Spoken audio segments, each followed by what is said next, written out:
Alien beastwoman warrior won't let me eat unless I sit in her lap. Welcome to the world of science fiction.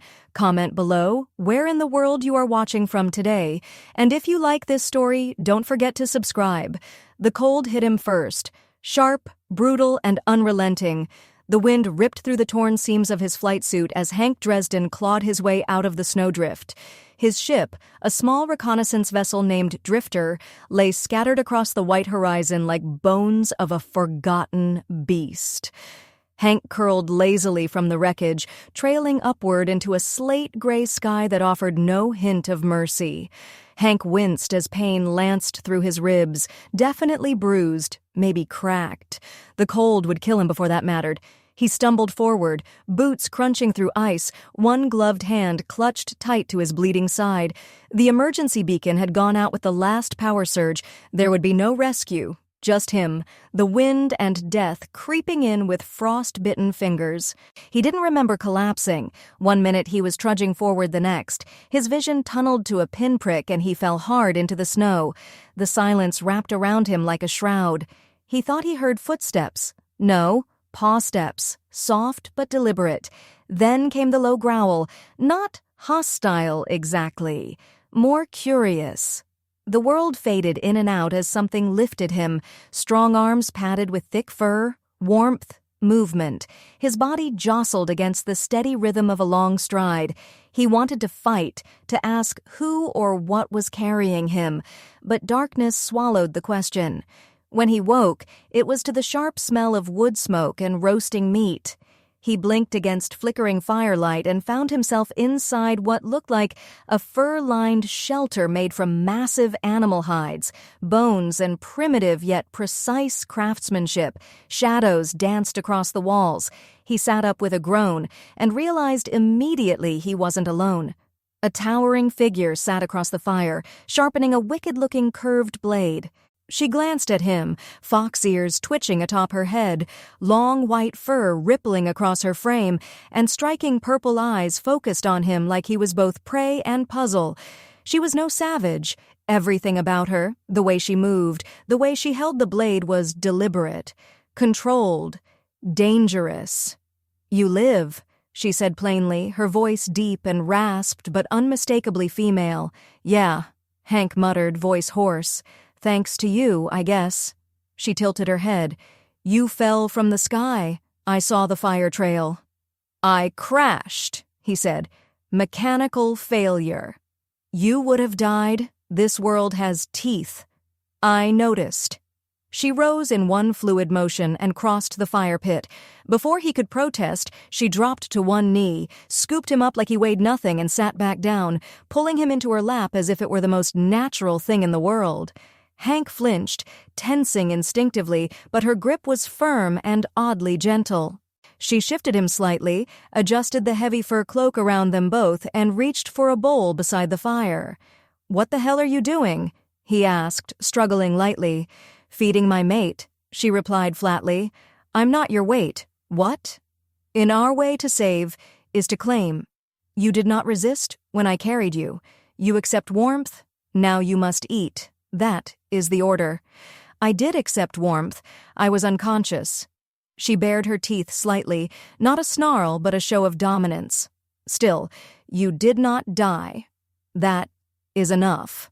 He wanted to argue. Everything in him said to resist, to reassert control, but his body betrayed him, shaking, exhausted and hungry beyond belief. She held the bowl to his mouth. When he didn't move fast enough, she scooped the thick stew herself and brought it to his lips. Reluctantly, Hank let her feed him. The broth was surprisingly rich, spiced with unfamiliar herbs and filled with chunks of meat he couldn't identify. He hated how good it was. He hated how warm her lap was. He hated how his body relaxed against hers, in spite of every warning bell screaming in his head. He muttered between bites, "I don't belong to anyone. Not on this planet. Not anywhere. You do now. I marked you with warmth. The tribe will see it." "What tribe?" he asked, glancing toward the open flap of the tent. She gestured toward the carved bone banner swaying outside. "Nomads. Hunters, we follow the seasons. You crashed on our hunting ground. I am Orlaya of the White Claw. No other will touch you." "And if I don't want to be touched?" She didn't answer right away. Her purple eyes searched his, not with confusion but calculation. "You will come to want it. You are strong, smart. You did not scream when I set your bones." "You set my? What the hell else did you do to me?" "I fixed your wound. You needed stitching. You sleep now 2 turns." Hank leaned back slightly, incredulous. 2 days? You've had me in your lap for 2 days. Only while eating or healing or fire-sitting? Fire-sitting. She nodded seriously. "It is where warriors hold those they protect. Fire in front, warmth around it keeps spirits away." "That's oddly comforting," he admitted, then immediately regretted it when her ears twitched smugly. "But that doesn't mean I'm your pet." "You are no pet," she said, with the closest thing to a smile he'd seen. "You are claimed. There is a difference." He sighed, exasperated. "You're not going to let me eat on my own, are you?" "No." Outside, muffled voices echoed, gruff, guttural, but not hostile. Hank caught glimpses of other beastkin, all furred and broad-shouldered, moving between tents and fire pits. Some glanced inside curiously, one growled low. Orlaya responded instantly, her posture tensing, a warning rumble deep in her chest. The growl from outside faded.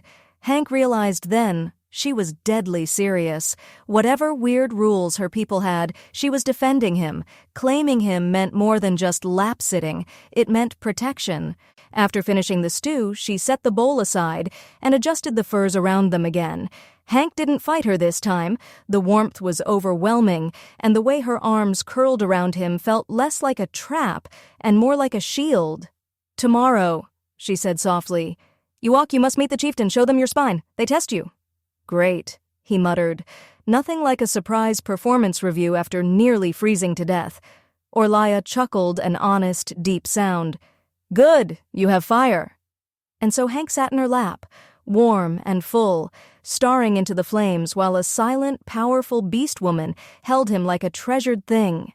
He wasn't sure what the hell was happening, or how he'd ended up being claimed by a foxyard warrior on an ice world. But one thing was becoming very clear. This wasn't going to be a normal rescue mission. Hank didn't sleep much that night, though not for lack of comfort. Orlaya's arms stayed around him even as the fire faded into a faint glow. Her breathing was slow, steady, and oddly soothing, yet his mind churned. Every fiber of his military training screamed at him to take control of the situation, to regain autonomy, to push back against the strange customs that had somehow made him someone's mate without consent. But at the same time, part of him recognized the danger beyond this tent. His ship was wrecked. The cold could kill within hours, and he had no weapons or tools. Alone, he wouldn't last a day. The tribe might be primitive, but they were organized, armed, and clearly capable of surviving this frozen world. If he was going to live long enough to get off this planet, he'd have to play along for now. At first light, Orlaya stirred behind him, her claws gently flexing across his arm as she yawned and shifted. "It is time," she said with quiet certainty. She rose, lifting him with her as though he weighed nothing before placing him firmly on his feet. He wobbled at first, legs weak from injury and disuse, but she didn't steady him. She watched, judging his balance, testing him maybe.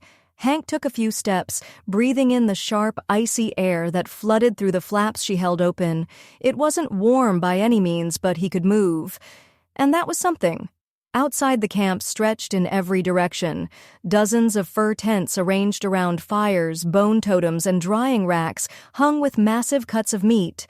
Warriors clad in stitched leather and thick furs passed him with wary glances, most carrying spears or blades carved from black stone. The white snow shimmered beneath their feet, broken only by paths worn into the frost, even darted between legs, covered in miniature pelts, their laughter quick and raw. Hank caught sight of other beast folk, some with bear-like features, others more feline or lupin. Yet it was Orlaya's fox-like grace and those sharp purple eyes that set her apart. Wherever she walked, others gave her space. As they passed through the camp, some of the beastmen hissed low greetings to Orlaya, but none addressed Hank. One, a brute with thick gray fur and chipped fangs, stepped forward to block their path. "You bring an outsider to the chief," he rumbled. "Soft flesh, thin blood." Orlaya didn't blink. "He is mine. I vouch for his strength. He smells like fear." Hank stepped forward before she could answer. "I smell like smoke and near death. If you've got a problem, let's solve it without the posturing." That earned a pause. The brute's eyes narrowed, but his sneer faded. He grunted and stepped aside without a word. Orlaya gave him a sidelong look that almost resembled amusement. "Good. You have tongue and fire." "I've got more than that," Hank muttered. "I just haven't figured out who I can afford to punch yet." She led him to a wide, circular tent ringed with carved stone poles. Skulls, bones, and antlers adorned the entryway, and within the scent of herbs and burning oils filled the air. They entered slowly, and the warmth inside hit him like a wall.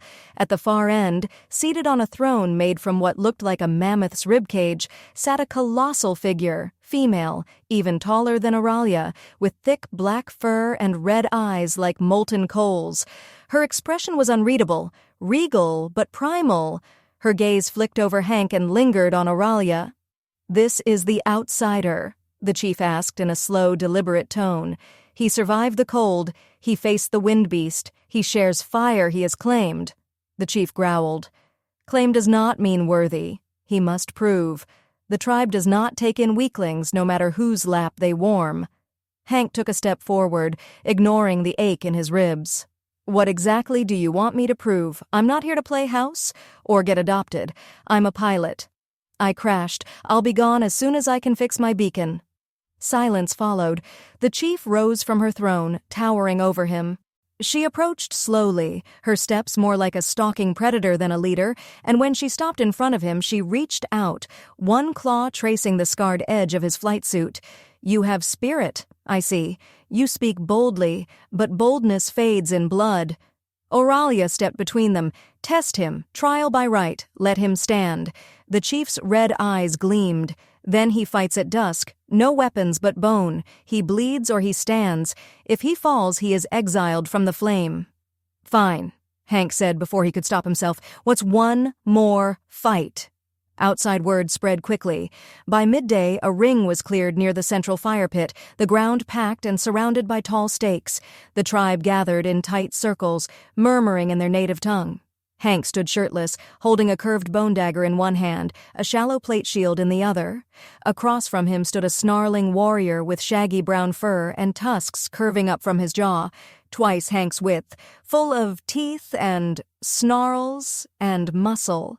But Hank didn't flinch. He'd fought pirates in Zero-G, raced drones through asteroid fields, survived a shuttle explosion. If they wanted fire, he'd show them. The fight began with a howl. The beastman charged. Hank dodged sideways, not out of fear, but calculation. He knew his advantage speed and human reflexes. While the beastman was brute force, Hank was precision. The first swipe missed, but the second clipped his side, reopening his stitched wound. Hank flared, but he gritted his teeth and rolled under the next strike, jabbing the bone knife upward into the creature's thigh. The beast howled, staggered, turned, and Hank smashed the plate shield into its face. The crowd roared. The chief watched with sharp, narrowed eyes. Orla stood at the edge, tense and silent, her hands clenched at her sides. The beastman lunged again, this time grabbing Hank by the throat. Cars exploded behind his eyes as he was lifted off the ground, but Hank didn't panic. Instead, he drove his knee into the beast's stomach twice, then jammed the blade into its shoulder and twisted. The grip loosened. He dropped. He slammed the edge of the plate into the warrior's temple. The beast collapsed in a heap. Silence, then cheering. Hank stood breathing hard, blood dripping down his side, chest heaving. He dropped the shield and stepped back toward Orlaya, who caught him before he could fall. She held him tight, not possessive this time, but proud. The chief approached. He has fire. He bleeds, but does not break. The tribe will not deny him. Orlaya looked at Hank, her voice low and certain. Now they see. He smirked, despite the pain. Great. So, can I eat in your lap again? Or is that only for invalids? He let out a soft rumble of amusement and guided him back toward their tent. Tonight you eat as a warrior, but the lap is still mine. And as strange as it was, Hank wasn't sure he minded anymore. Hank's muscles ached like hell, but the ache was earned, not given. Every part of him pulsed with that dull post-fight soreness that came from pushing too hard but surviving anyway. The tribe's celebration had begun almost immediately after the duel, a blur of drums, stomping feet, roaring voices, and meat roasted over open fire. But Hank hadn't stayed long in the chaos. He'd barely made it back to the tent before Orlaya all but caught him mid-step, scooping him up like she'd done the day she found him. He'd grunted, muttered something half-coherent, and let her carry him without resistance this time. Hank had shifted, both in the way she touched him and the way the tribe looked at him. They didn't see a weak outsider anymore. He wasn't the strange human to be tolerated. He was a fighter who bled with pride and kept standing when he should have collapsed. That mattered here more than words. Inside the tent, Orlaya laid him down with care, not ceremony. She wiped the blood from his chest with soft, fur-lined cloth and began applying a thick, pungent salve to the reopened wound along his ribs. Hank winced at the sting but said nothing, breathing slow and deep. She worked in silence for a while, hands practiced, methodical, but gentler than before. Her eyes were locked on the injury, but her tail flicked behind her in what he now understood as a sign of agitation. Not anger, concern. "You fight well," she said finally, not as praise but as observation. "Better than I expected," he muttered. "That overgrown yeti nearly popped my spine. You moved fast, fast is rare." Hank chuckled through his teeth. "Yeah, well, fragile bones, remember. We humans don't have fur armor." "You have sharpness, not just in blade." She looked up then, purple eyes meeting his with a steadiness that made him feel seen in a way that had nothing to do with survival. "You could have killed him. You did not." "I've killed before," he said after a beat. "Didn't enjoy it then. Don't enjoy it now. That is strength." He blinked, surprised. "I thought killing was what earned respect around here. No control is." She finished binding the wound with a tight wrap and leaned back, eyeing her work. Then, without asking, she pulled him into her lap again, arranging the thick furs around his shoulders like it was the most natural thing in the world. Hank let out a breath but didn't protest. He stopped fighting her on this point. Her lap wasn't a display of power anymore. It was comfort. It was warmth. It was a connection that didn't ask questions, didn't make demands. She held him like he mattered, not like he was hers to command. Outside, the drums beat on, rhythmic and primal. He could hear the howls of celebration and the hiss of crackling fat over fire. Orlaya didn't join them. She stayed with him, her arms looped around his torso, one clawed hand tracing lazy circles across his chest like she was memorizing the feel of him. He'd spent his entire life on the move, outposts, ships, cold metal bunks, but now wrapped in alien fur and held in the arms of a warrior with fox ears and glowing eyes. He realized he'd never really rested before, not like this. "How long have you been a hunter?" he asked quietly, not really expecting an answer. "Since I was old enough to hold a blade." "That young." She nodded once. "Our world does not wait for softness. My mother led hunts until she fell to frost-backed wolves. I took her place, carved my name into the banner pole, fought the chieftain to keep my path." Hank turned slightly in her arms to see her face. "You fought the chief?" A faint smirk touched her lips. "She broke my arm, I broke her jaw. That was the trade." He laughed softly, and here I was, proud of surviving a crash. "You did more than survive. You stood. You bled for honor the tribe sees." "That's great," he said, and for a moment his smile faded. "But seeing me as one of you doesn't change the fact I don't belong here. My ship's fried, but if I can get the beacon fixed, I'll be picked up. I wasn't meant to stay." She didn't flinch, didn't stiffen or growl. She only nodded slowly. "You may leave when Skyfire comes. Until then, you stay warm, stay fed, and stuck in your lap, if that is what you choose." He studied her expression. She wasn't teasing. There was no smugness, no arrogance, just the plain offer of continued closeness without pressure. In her world, warmth was strength, not submission. Closeness was protection, not control. And for the first time, he saw her not just as a strange warrior from a strange culture, but as a person, someone who had carved her way into leadership with tooth and claw and still found room to care. Someone who had lost a mother and inherited a mantle before she'd even finished growing. Someone who held him like he was worth something just for existing.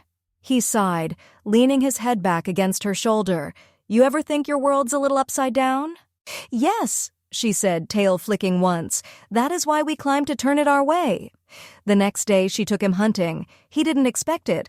His side was still sore and the cold air stung like knives, but she woke him with a soft nudge and handed him a thick fur-lined cloak and bone-handled spear.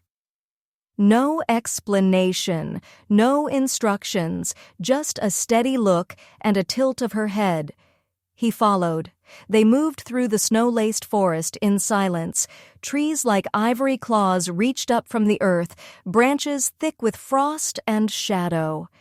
The air was so cold it burned with every breath, but Hank kept pace. Orlaya moved like wind over stone, silent, lethal, precise. He watched the way her ears twitched at every shift of the wind, how her claws never strayed far from her belt. She didn't treat the wilderness like something to conquer.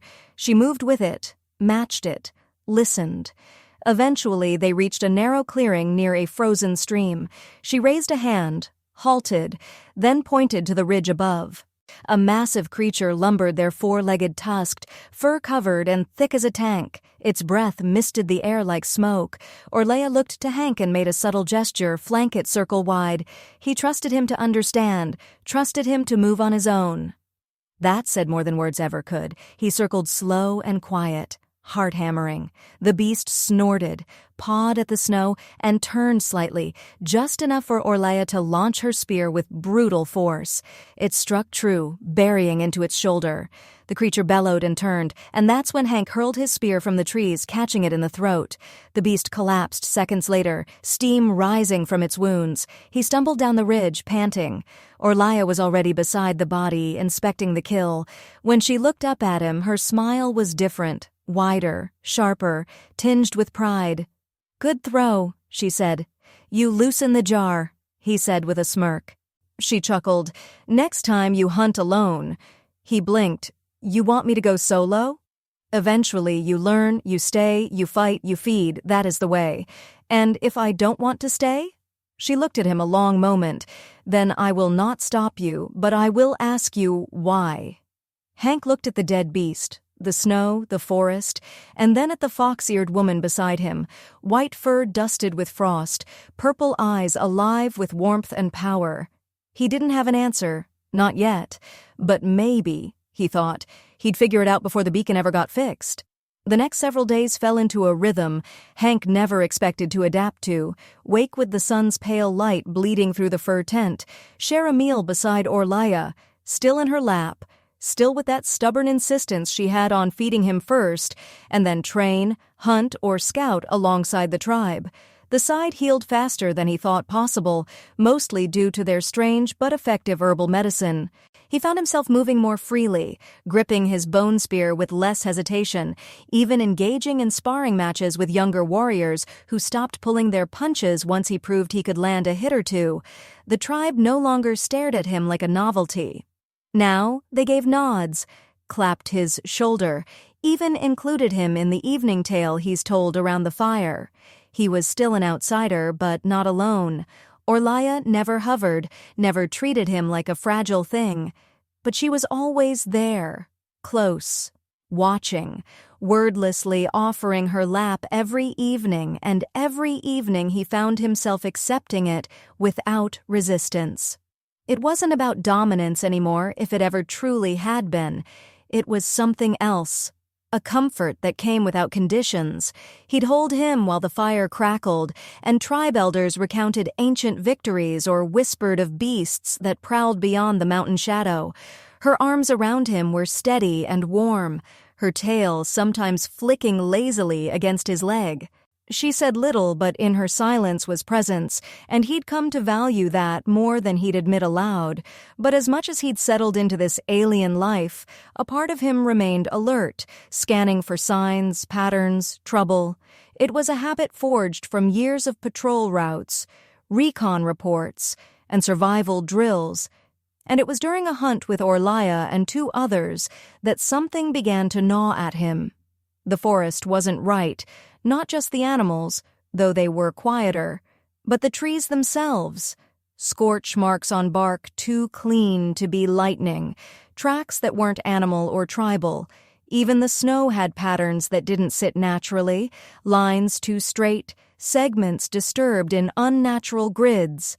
He crouched beside a patch of cleared snow near the river, brushing away a thin dusting to reveal a flat surface underneath, smooth, metallic.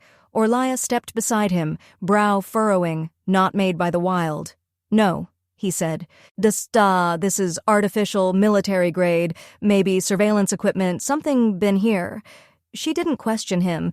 Instead, she knelt and pressed her clawed hand against the metal.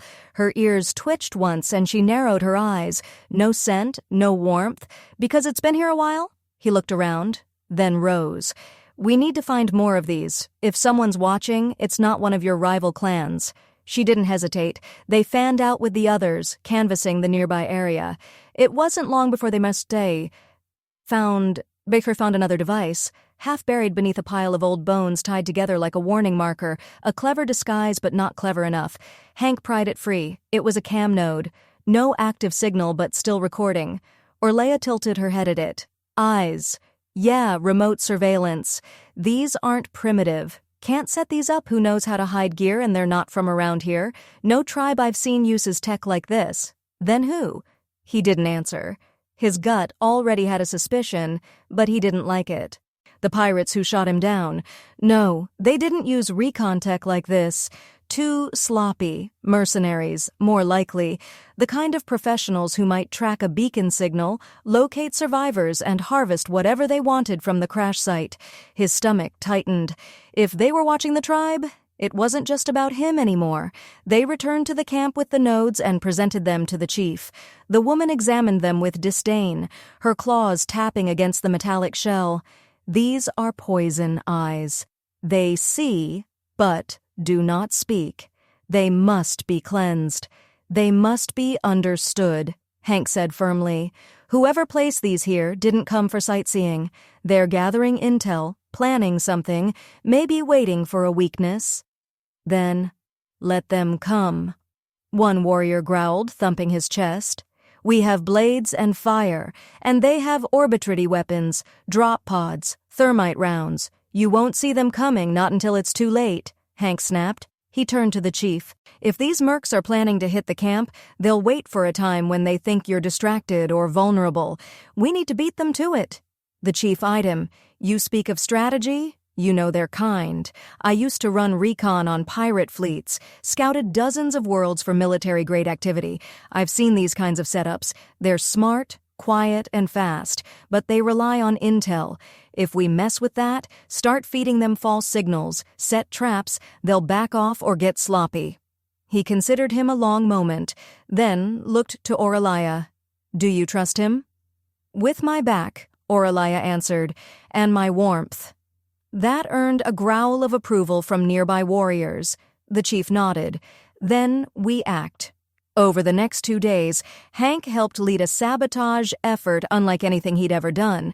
They moved through the woods like ghosts, collecting the remaining cam nodes, redirecting their feeds with looped footage, replacing their batteries to keep them running, but showing only misleading patterns. With Orlaya at his side and the tribe adapting his strategies with shocking ease, they wove a net of false intelligence. Instead of showing strength near the heart of the camp, they redirected footage to portray weakness, guards sleeping, patrols misaligned, defenses lowered. Hank knew it would invite an attack. That was the point. He had one more task: salvage what he could from his ship's crash site. If there was anything left of the emergency beacon or comms relay, it might be their only shot at outside contact or bait. Orlaya insisted on joining him. She wouldn't let him go alone. Not now. They arrived at the wreck under cover of night, guided by a crescent moon and the soft shimmer of ice over broken metal. After the drifter was a smoking husk, half buried in a crater, but the comms module was intact, charred but salvageable. Hank pried it loose, his breath fogging in the air, fingers numb through his gloves. Orlaya stood guard, tail flicking, eyes scanning the shadows. She tensed suddenly. He followed her gaze. Across the ridge, a glen of red, not firelight, a scope. They dropped low just as the first round hissed through the air, searing the snow beside them. Hank scrambled, yanking the relay under one arm. Orlaya snarled, shielded him with her body, and hurled a throwing blade toward the trees. A scream followed, then silence. They moved fast, darting from wreck to wreck, avoiding open ground. More shots rang out, but none found home. By the time they reached the tree line again, they were breathing hard and low on options. "They know we're alive?" Hank said, voice rough. "They will come now," Orlaya said grimly, "to claim or to kill." He looked at the relay in his hand, then at the fierce, furred warrior beside him. "Then we make sure they regret both." The tribe prepared in silence. No songs, no howling, just the grinding of bone against stone as weapons were sharpened and the hiss of heated oils as armor was treated. The camp shifted into something more primal than celebration. It became a fortress.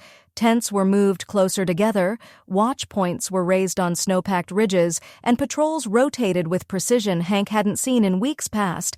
Every warrior carried more than a spear now. Slingbows bladed, discs, even improvised flame jars filled with a mixture Hank had helped concoct from salvaged fuel cells and herbal accelerants. They weren't just preparing to defend, they were preparing to lure the enemy in. Hank worked non-stop alongside Orlaya and the chief's tacticians. With the salvaged communications relay repaired enough to emit a weak but traceable signal, Hank fed it false coordinates from deep inside the camp perimeter. It broadcasted on an emergency frequency tied to his ID. Only the kind of bait mercenaries would chase, thinking he was hiding among vulnerable primitives. He gave them the illusion of a last-ditch effort at rescue, knowing the mercs would treat it like a flare in the dark. It wasn't just a trap, it was a challenge. "They will come quickly," Orlaya said as they walked the ridge overlooking the bait site, like carrion birds, no warning. "They're used to soft targets," Hank replied. "They won't expect fangs waiting in the snow." Orlaya looked at him. "And if they bring machines, flame walkers, sky cannons, then we don't fight them like soldiers. We fight them like ghosts. Hit, vanish, strike again. They can't fight what they can't find." She nodded, satisfied. He could tell she was proud of him, not just for the plan, but for standing as an equal. He wasn't the outsider anymore. He was hers, yes, but also a warrior now, claimed by the tribe not through ritual or accident, but through action. When the first ship arrived, it didn't scream through the sky. It hovered, whispering in low orbit, cloaked by storm cover. Hank spotted the shimmer against the clouds, a telltale ripple that matched stealth transports. His heart raced. They were watching again, judging the false patterns. He could feel them aligning, drawing conclusions, moving in for the harvest. They touched down a twilight. No dramatic landing, just a soft hiss of pressurized air, and 5 armored figures stepping out into the snow, fanned into a perfect perimeter. Hank watched through a scope from the outer ridge as Orlaya crouched beside him, her ears twitching with tension. These weren't pirates. These were private military. Mercenaries dressed in black exosuits, faces hidden behind frost-tinted helmets, weapons raised and scanning. They moved like a pack. Orlaya murmured, too confident. "They're used to being feared," Hank said. "Let's teach them what it feels like to be hunted." The trap was elegant in its simplicity. The false signal drew the mercs toward the center of camp, but the terrain forced them through a narrow valley between two ridgelines. What they didn't know was that every step was mapped, every movement tracked. Beneath the snow were hidden bone triggers, sharpened spikes, and spring-loaded nets coated in paralysis resin. Hank had worked with the younger warriors to rig sound-based lures that mimicked movement, whispers of motion in the trees that led the enemy deeper and deeper in. When the lead mercenary paused at a decoy drone, a crude machine Hank built from ship scraps and tribal wood carvings, it triggered the ambush. Flames erupted from the tree line as a jar struck one of the mercs full in the chest, igniting his suit and forcing him into the snow. Spears rained down from the ridges, and the warriors charged with howls that shook the valley. The mercs responded with discipline, returning fire with plasma bolts and tossing cryo-grenades that froze brush in mid-air. But they were exposed, surrounded. Hank waited for his moment. He wasn't built for close combat like Orlaya or her kind, but he was good with timing. He crawled through the snow to a rear slope the mercs had ignored. Once in range, he pulled the trigger on a pressure detonator buried beneath the snow. The entire bank collapsed, burying two of the mercs under a mound of ice and rock. Screams echoed. One survived long enough to fire wildly, but Hank was already gone. Orlaya tore through the line with brutal speed. Her claws slashed through the third merc's armor as she tackled him into a tree, cracking the trunk in half. Her eyes glowed with fury, but her strikes were precise, measured. One after another, the mercenaries fell, not from brute force alone, but from miscalculation. They underestimated the tribe. They underestimated her. The final mercenary, pinned near a fallen tree, triggered his emergency beacon. Hank saw the flash of light as the signal launched. Reinforcements would come, a full assault next time. No more testing. This was war now. "Do we kill him?" one warrior growled. "Blade at the ready." "No," Hank said, breathless. "Let him crawl back. Let them know we're not prey." Orlaya's gaze met his, and after a pause she nodded. The mercenary was stripped of his gear, left bruised and bloodied and sent limping back to his ship under watch. When the transport lifted off an hour later, the tribe gathered in a wide circle around the main fire pit. This time, no one questioned Hank's place. He stood at Orlaya's side, shoulder brushing hers, the warmth between them unspoken but palpable. "They will return?" the chief said, her voice low. "They will bring more." "They'll bring everything," Hank said, "which means we need something they're not prepared for." He stepped forward, pulling the damaged relay from his belt. "There's something in this, a hidden frequency, a locked signal buried beneath standard comms. I didn't realize it before, but it's tied to something ancient." Orlaya frowned. "What do you mean?" "It's not just a locator beacon. It's a key, a failsafe maybe. I picked up fragments, encrypted data tied to a structure, coordinates not far from here." "Structure?" the chief asked. "Alien, older than any human tech, buried beneath the glacier range. If we reach it, we might find something we can use to level the field." A murmur swept through the gathered warriors. Some looked wary, others intrigued. The chief studied Hank with those deep, ember-red eyes. He would lead this path. "I'll need help, but yes, if there's something under that ice that can help us survive what's coming, I want to find it." Orlaya's hand closed around his arm, not possessive, supportive. Her voice was quiet but steady. "Then I go with you. Where you walk, I follow." He looked at her, this wild, fierce warrior who once growled when he tried to feed himself and smiled. "Good, because I think we're going to need all the claws we can get." Around them, the fire roared higher, casting shadows that danced like spirits in the dark. The fight was far from over, but they were no longer running. The next move was theirs. The air only grew colder as they pushed north. The sun reduced to a pale, half-hearted glow behind veils of ash-gray clouds. No fell in steady sheets, muffling sound and making each step heavier, slower, more grueling. Hank kept one hand on the comms relay pack strapped to his back, while the other gripped a jagged climbing pick shaped from Starship's scrap and bound in hide. The coordinates embedded in the relay pointed them toward a mountain range, rumored by the tribe to be cursed, a place even hunters avoided. Most believed it held nothing but blinding storms and spirits of those lost to the ice. But Hank had seen the encrypted star maps. He decoded just enough of the alien architecture signatures to know something unnatural had been buried here long before the first fur-cloaked warrior roamed this world. Something ancient, something built. Orlaya trudged beside him in silence, her stride steady and unwavering. She carried the bulk of their supplies across her shoulders, bones and furs swaying as she moved. The wind screamed down from the peaks and snow blasted their faces. She never slowed. She broke trail for both of them without hesitation, ears flicking constantly, always listening.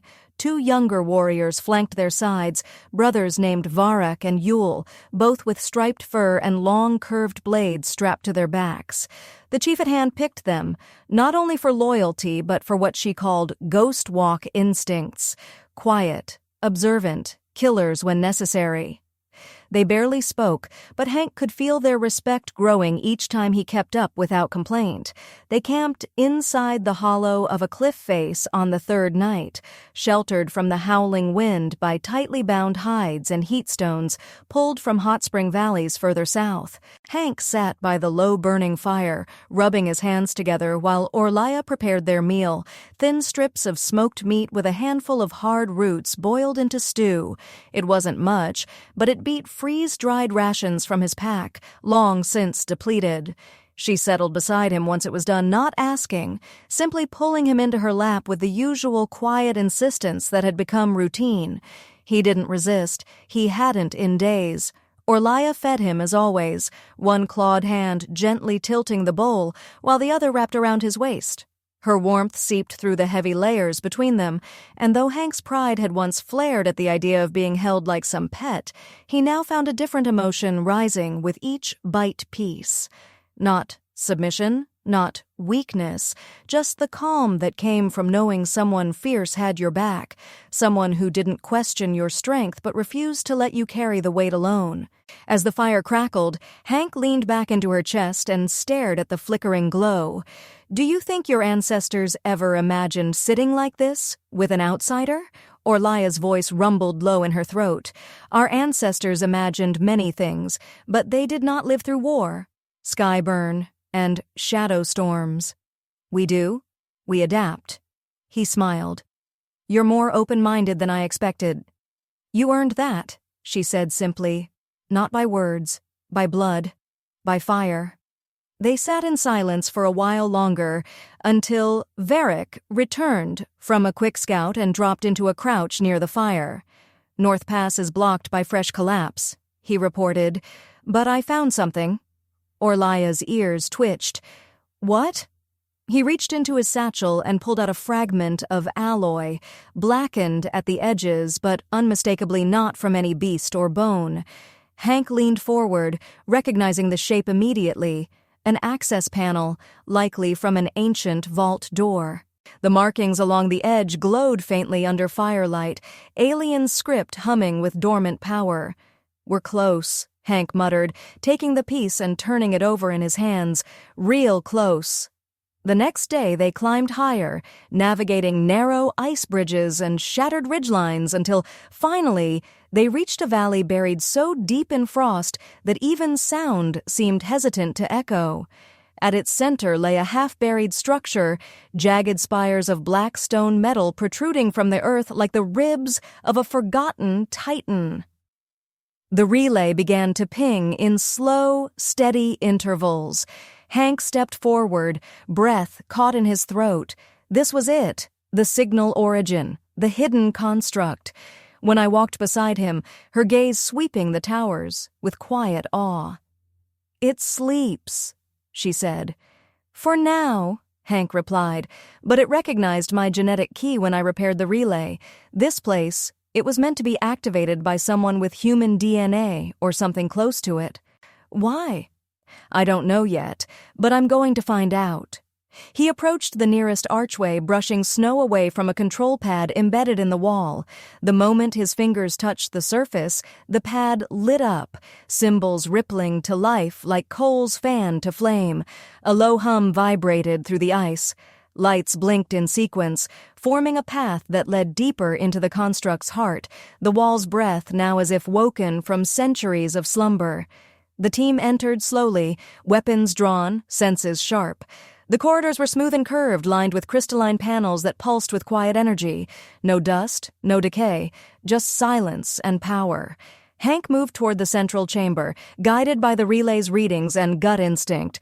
Orlaya stayed close, watching the shadows. She didn't trust the silence. Neither did he. At the chamber's center, they found what looked like a control pillar surrounded by a shallow pool of translucent fluid. The pillar rose from the ground like a monolith, engraved with runes that shimmered as Hank approached. He placed a hand against its surface. A jolt ran through his veins, not pain, but recognition. The pillar pulsed, and holographic diagrams spun into the air above them. What is it showing? Orlaya asked, eyes narrowing. A map, Hank whispered, of the planet, and he zoomed the image out, then froze. It's not just this planet, it's hundreds of others. Systems linked together, this construct wasn't built to just defend a world. It's a failsafe, a control point in a galactic network designed to regulate planetary conditions, environments, and species behavior. Terraforming, population control, even extinction events. You mean this place decides who lives and who burns? It used to. The network's mostly offline, but something's been trying to reactivate it. Someone reconnected it to a master signal. Orlaya stepped closer. The mercenaries, maybe? Or whoever hired them. The pillar shifted again. A new screen opened. An alert. A timer. Hank's heart dropped. Someone set this node to purge the region in 72 hours. Full sterilization, fire from orbit. Orlaya's claws flexed. They plan to erase us, unless we stop it. He turned to her, fire burning in his chest. This construct responds to hybrid input. That's why I'm here. But it needs a second trigger. Someone of native genetic lineage. She stared at him. You mean me? He nodded. Together, we can shut it down. Orlaya stepped forward, placing her hand opposite his on the pillar. The structure pulsed with recognition. Lights swirled. The system hesitated, then began to reprogram. Hank held his breath. Outside, deep within the storm, something rumbled in response. This wasn't over. It was just beginning. The pillar vibrated under their palms, a deep, thrumming pulse that radiated through Hank's bones like the heartbeat of a buried god. Lights spiraled upward along the central structure as code unraveled in flowing columns, each line of alien script translating, adapting, reacting to their combined presence. Hank's mind raced, absorbing as much as he could. The construct wasn't just responding, it was acknowledging. His human DNA and Orlaya's tribal blood together formed a dual access protocol, a security system built long before their ancestors were even born. Whoever built this place hadn't trusted a single species to control it. It required unity, opposing halves acting in concert, a balance forged through connection. As the reprogramming began, the central display updated again, now showing a countdown reduced to a pulsing string of numbers. Hours had become 68. Something had accelerated the purge sequence. Hank clenched his jaw as the interface brought up a rotating schematic of an orbital weapon. It was massive, stationed in low planetary orbit, dormant for centuries until just recently reactivated. Not pirate tech, not even mercenary. This was old, elegant, and designed to wipe entire ecosystems from orbit. It made Hank's stomach twist. Orlaya didn't flinch. She studied the rotating image and said flatly, "They woke the Skyburner." "It's more than that," Hank replied. "They plan to use it to erase this whole region, burn the tribe, the history, the structures, everything that can't be controlled. It's not a random attack, it's sterilization, and they want to cover their tracks afterward. Why now? Because I survived that crash because I found this place. He exhaled sharply, and maybe because I wasn't supposed to. They stood in silence for a moment, the gravity of it sinking in. Hank could feel her watching him, but it wasn't judgment. It was something deeper, concern, maybe even guilt. He turned toward her, still holding the relay side interface. If we shut this down from here, we might be able to cut the link to the weapon, but it'll take time, and it'll paint a target right on us. Orlaya bared her teeth. Let them come. I'm counting on it, he said, but we can't hold this place alone. She nodded once, then turned to the others. Varric and Yul had already taken defensive positions near the outer entrance. They hadn't spoken much, but they'd seen the same displays and understood what was at stake. Orlaya moved to them, giving swift instructions in clipped tribal tongue. Orlaya immediately began setting up traps down the entry path, while Varric scouted ahead with a slingshot drone built from scavenged comparts and bone. They were warriors born to fight with blade and claw, but they adapted quickly to Hank's tools and tactics. It reminded him how underestimated they had all been. While they worked, Hank initiated a deeper system scan. The construct housed a secondary core buried beneath the primary chamber. It was older, less stable, but possibly capable of initiating a hard sever, cutting all uplinks between this site and orbit. It was a one-way decision. Once triggered, the site would collapse, power would drain, they'd lose control of the weather patterns, the energy shields, and, most dangerously, the knowledge buried here. A final kill switch. Hank hesitated.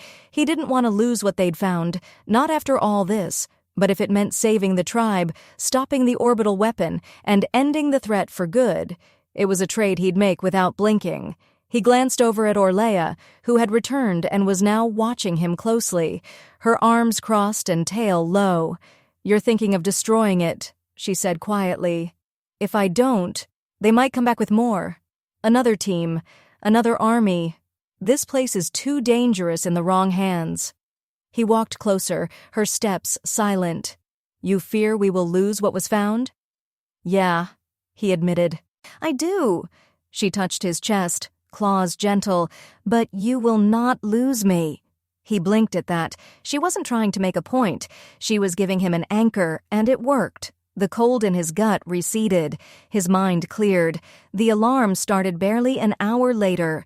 God pulses flickered along the hallways, and a sharp chime echoed through the structure, no louder than a wind chime, but 10 times more urgent. Hank rushed to the interface. Multiple life signatures had breached the outer perimeter. 7 figures. All armored, moving fast and tight.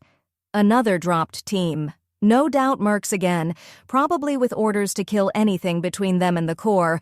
One of the outer cameras flared and died. They were coming hard. He looked to Orlaya. She was already moving. "They come for the heart," she said. "Let us bleed them at the teeth." Varric and Yul were in position. Hank grabbed his modified plasma cutter, now rigged into a short-range pulse weapon. He wasn't a frontline soldier, but he didn't need to be. He knew choke points, knew when to duck, when to hit. He could fight smart, not hard. The first merc came through the lower access corridor with a flashbang. The blast shook the walls, but Orlaya moved faster than thought. She struck like a ghost, her blade severing the man's weapon hand before he even raised it. Yul dropped another with a bone dart to the throat, and Varric tripped the floor spike trap, impaling one merc through the leg. But they kept coming. Better armed. Smarter. One fired a shock round that clipped Hank's side and sent him sprawling. He rolled behind a column, returned fire, and ducked back as a hail of plasma scorched the wall behind him. They were trying to flank. Orlaya saw it too, fall back to the core.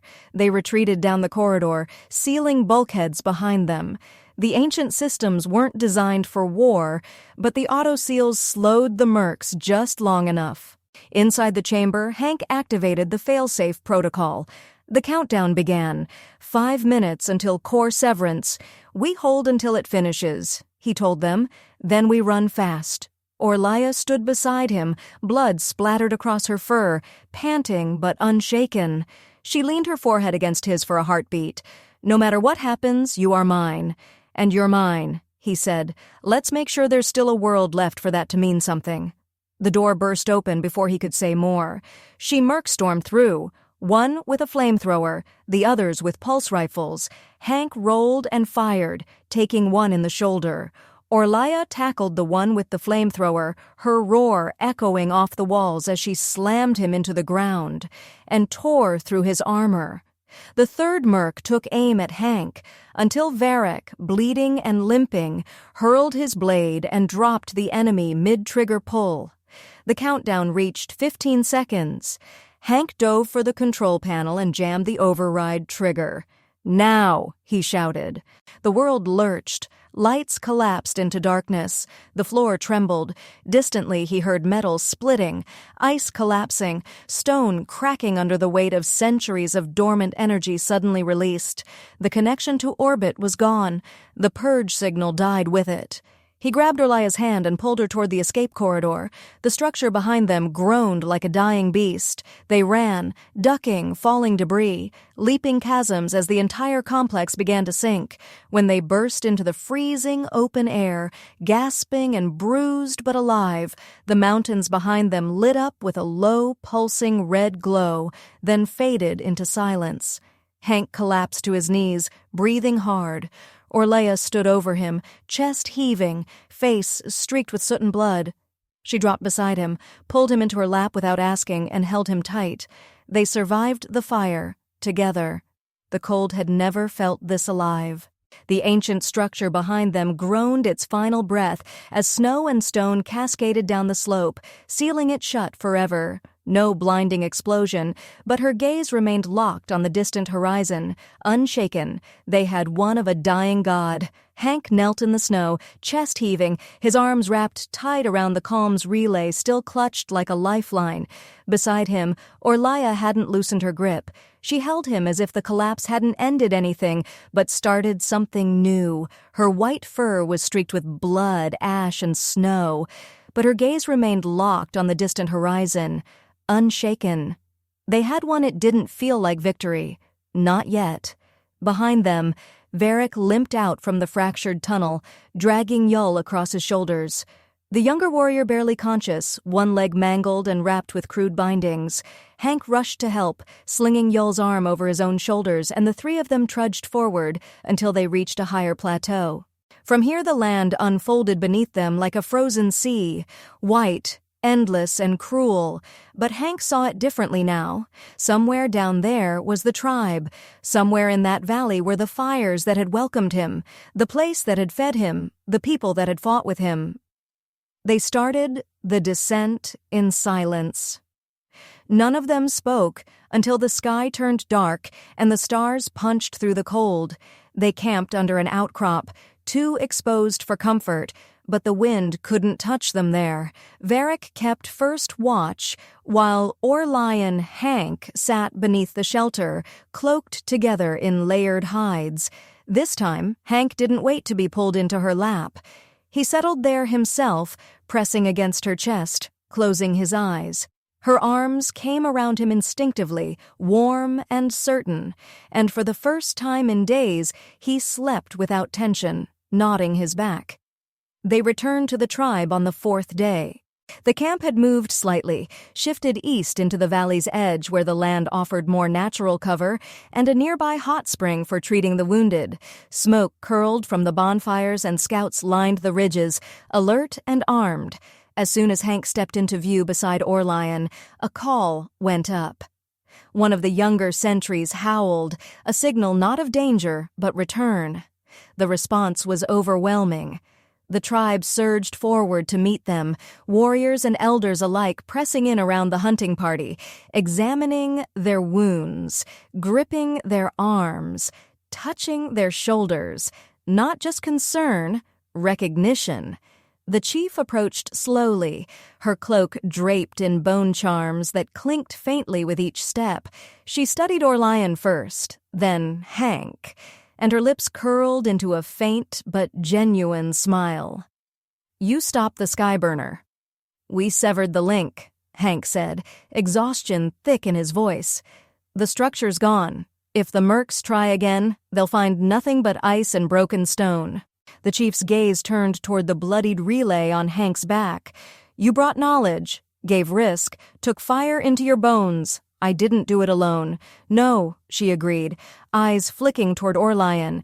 "You did it beside her, as it should be." They gave him a place near the central fire. That night, not as a guest, not as a curiosity, but as one of their own, the tribe sang not for celebration but remembrance, for the warriors who wouldn't return, for the pain traded for survival. Hank sat with Orlaya, her legs around him, arms holding him close as the fire painted her fur with flickering light. It wasn't ownership. It wasn't tradition. It was choice, and he understood it now more deeply than he ever had. At some point during the night, the chief approached them. She knelt beside the fire and set down a carved talon etched with glowing lines. "You both hold the fire of the old ones." Their key opened that place. Their fire closed it again. "Now your fire must bind." Orlaya accepted the talon without question. Hank looked between them, unsure. "What's this?" "A bond mark," the chief said. "The name's mates who shared death and returned, not just claimed, equal." Hank turned to Orlaya, who looked at him calmly, her purple eyes searching his. She didn't rush him. She didn't expect an answer. But he already knew. He took the talon from her hands, closed it between his own, then "Mark me." The ceremony was short. No speeches, no vows. Just the cutting of a shallow line across both their palms, the press of hands together over the fire, and the ashes of a burned feather scattered into the air. The tribe held once in unison, long and sharp, not mournful, not triumphant, just real. Hank felt the blood dry on his skin, felt the mark burn into something permanent, not magic, not ritual, something earned. Later, when the fire burned low and most had retired to sleep or patrol, Orlaya pulled him back into the privacy of their tent. It wasn't a structure of dominance anymore. It was theirs, reinforced with new hides, her banner and his flight patch stitched together over the entrance.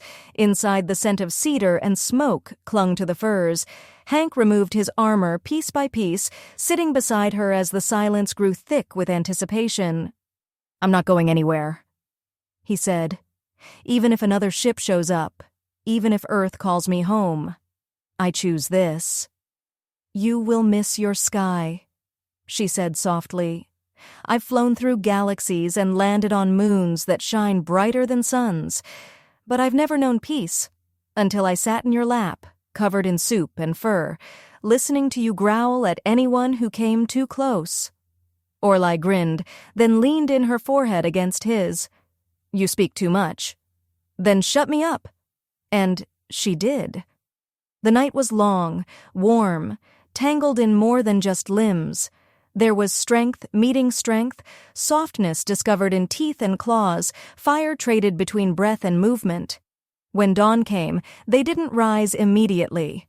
They lay in silence, his fingers tracing the patterns of her fur, her tail draped over his legs. Neither spoke of war or mercenaries or ancient technology buried in ice. They didn't need to. What they had was real, earned through battle, bared scars, and trust. Peace at last. And in the heart of the camp around the center, Orlaya had seen his mind work, had trusted it beside her blade. Now there were no questions left to answer, no words left to prove, only the steady rhythm of their joined lives. Later that day, as the hunters returned from scouting, news came. No more signs of the mercenaries, no ships in orbit, no signal pings. The world had gone quiet. Peace at last, and in the heart of the camp around the central fire, a warrior sat tall with her mate in her lap, not because he was weak, not because she had to, but because that was how they chose to end every day. Together, warm, unbroken, whole. The snow melted slowly that season, though the cold refused to fully retreat. Spring in this world wasn't marked by warmth, but by silence, the wind less angry, the sky less gray. It gave Hank time to breathe. After weeks of running, fighting, planning, and bleeding, the stillness felt almost alien. He woke to the quiet each morning, curled in thick furs, Orlaya's arm wrapped around his waist and her tail brushing against his legs, soft as it was possessive. He no longer questioned the comfort. He had stopped trying to analyze every look, every gesture. Some things were better felt than explained. Here, survival was earned daily, but intimacy grew not from words, but presence. She was always near, always watching, always there to catch him when he drifted too far into thought. Most of the tribe had resumed their routines, hunting, crafting, scouting. But Hank noticed the subtle changes, the way warriors trained with an extra layer of alertness, how scouts mapped more ground and checked the sky more often. They hadn't forgotten the mercenaries or the orbital weapon. Even though the immediate danger had passed, the memory of it lingered like a shadow stretching over the camp, and yet no one asked Hank to leave. No one treated him like a stranger. He was a member now, not just of the tribe, but of something deeper, a lineage that had carved itself into frost and stone, marked not by blood but by choice. He spent his days helping repair the outer perimeter, working alongside Yul, who had recovered enough to walk with a slight limp, and learning to build from bone and hide rather than steel and circuits. His fingers grew calloused in ways different from piloting, but no less meaningful. He also spent time writing in his makeshift journal, a salvaged datapad charged with a solar cell. He recorded everything: the layout of the now-buried construct, the alien systems, the failsafe codes, and the old world, out the shared genetic key that had activated the core. He didn't know who might one day find his notes, but he couldn't let all that knowledge vanish with a single cave-in. Orlaya watched him sometimes as he worked, her expression unreadable. She didn't interrupt, didn't intrude. She understood that part of him needed to document, to shape chaos into something clear, but she also grounded him when he drifted too deep into the old world. At dusk, without fail, she would pull him away from the tech and into her lap beside the fire, and without saying anything she would hold him until his breath slowed and the lines around his eyes softened. One afternoon, as he adjusted a snowcatch system near the southern ridge, he heard a distant call, a sharp, pulsing cry from one of the scouts. Not an alarm, a signal. He stood scanning the horizon and saw the glint of something descending slowly in the far distance. Not a ship, a drone, sleek metallic, clearly not tribal. It didn't approach the camp directly. It circled, then landed beyond the tree line. He was already moving when Orlaya appeared beside him, eyes narrowed. Sky metal again. "Not hostile yet," he said, picking up speed. "Could be a recon pod." They moved fast, taking 2 scouts with them. When they reached the landing site, the drone was dormant, folded like an insect, its landing claws embedded in the ice. Hank approached cautiously, hand on his knife, though he didn't expect it to fight. This wasn't a military drone, it was a surveyor. He knelt and wiped the frost from the surface panel. A logo emerged beneath the ice. Orion Expansion Front, civilian, corporate, which made it worse. He hacked into the panel with his wrist pad, overriding the encryption. The drone's memory core booted up and displayed a message. Simple, direct. 2. The human survivor, identified as Hank Dresden. This drone is an autonomous envoy. The events of the recent orbital activation have been flagged. Their actions are under investigation. If you are alive, please respond. He stared at it. The message wasn't hostile, but it wasn't a rescue either. They hadn't come for him. They sent a machine to check if he was still alive, and if he responded, it might lead them here. It might lead them back to what they had lost. Back to Orlaya, the tribe, everything they'd buried. Orlaya read the message over his shoulder, her breath slow and even. "They want to pull you back. Or silence me, depending on how far the secrets go," he said. "Will you go?" He didn't answer right away. Instead, he stood, closed the drone's hatch, and walked away. Not a chance. That night, he told the chief everything about the message, the logo, the implications.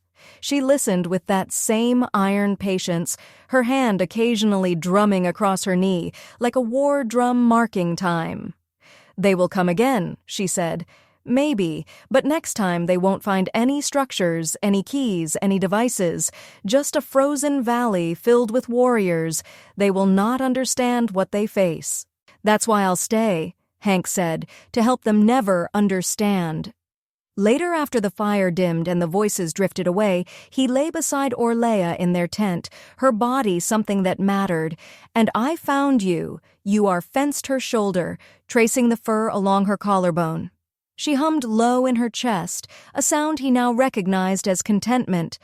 "I thought you want to leave," she said. "I did," he replied, "but every time I think about what I'd be returning to, I realize it's a ghost, a job, a rank, a past."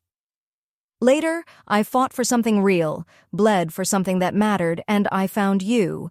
You are fire-hearted now, she said softly. Part of the tribe, part of me. "I like that," he murmured, smiling. "Part of you." She shifted, pulling him fully into her lap again, arms wrapping around him tightly, her cheek resting atop his head. "Then you will never eat alone again."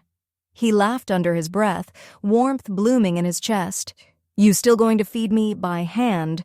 First he wasn't facing it alone. "Curve it." "Guess I'll just have to keep deserving it then." And so he sat in her lap again, the firelight flickering across their shared world, one he'd nearly missed, one he'd almost walked away from. He was no longer the outsider, no longer just the human who'd crashed in the snow. He was a partner, a warrior, a mate, and no matter what the stars brought next, he wasn't facing it alone.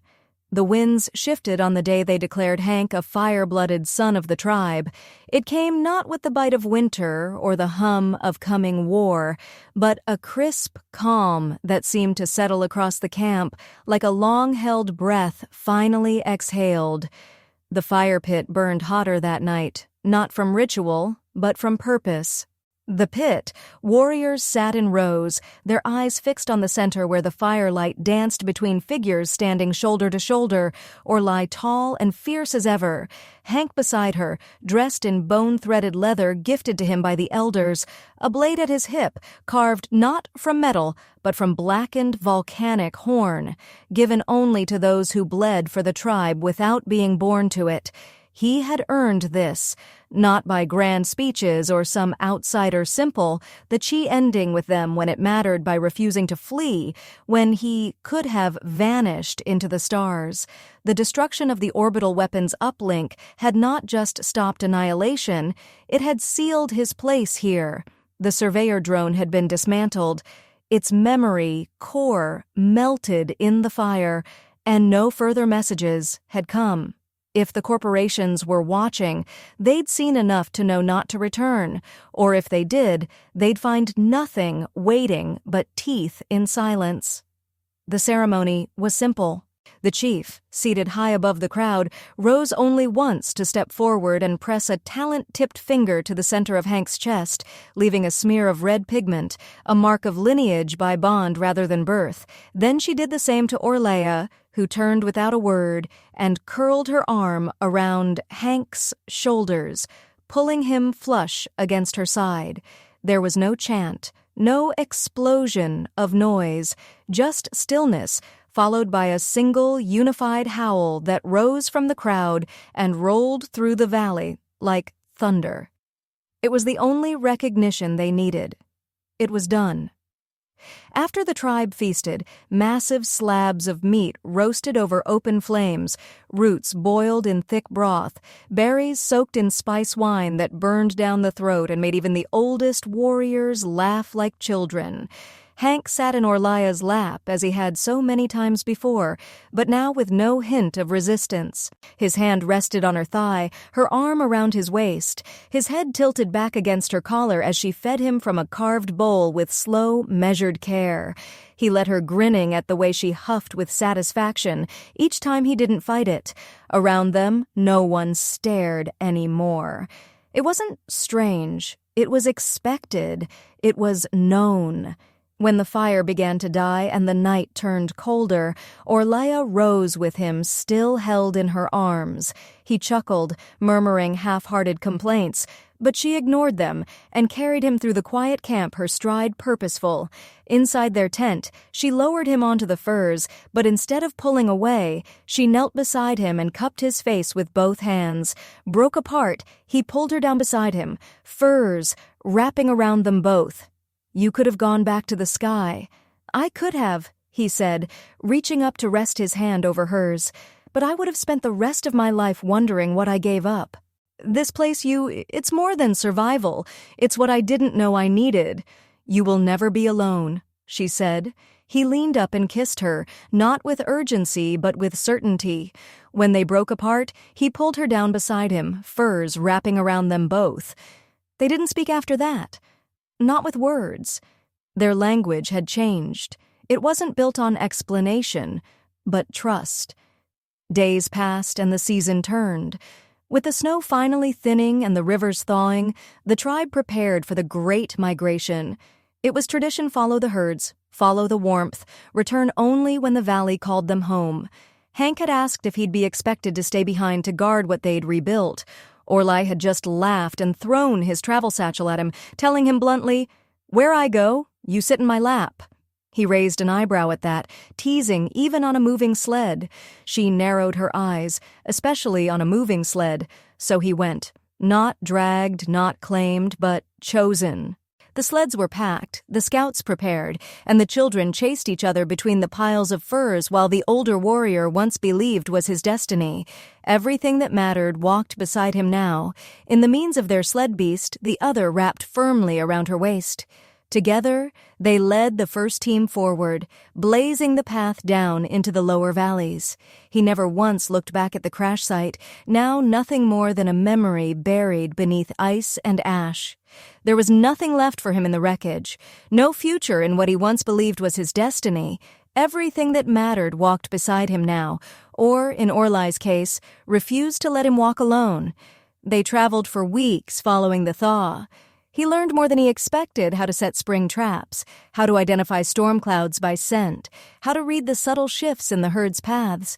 But the greatest thing he learned was how to be still in the quiet of the evening, pressed against someone who made the stars feel smaller and the sky closer.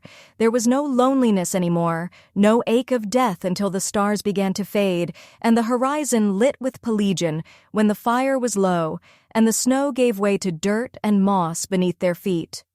Orlaya pulled Hank into her lap again without ceremony. He didn't need prompting.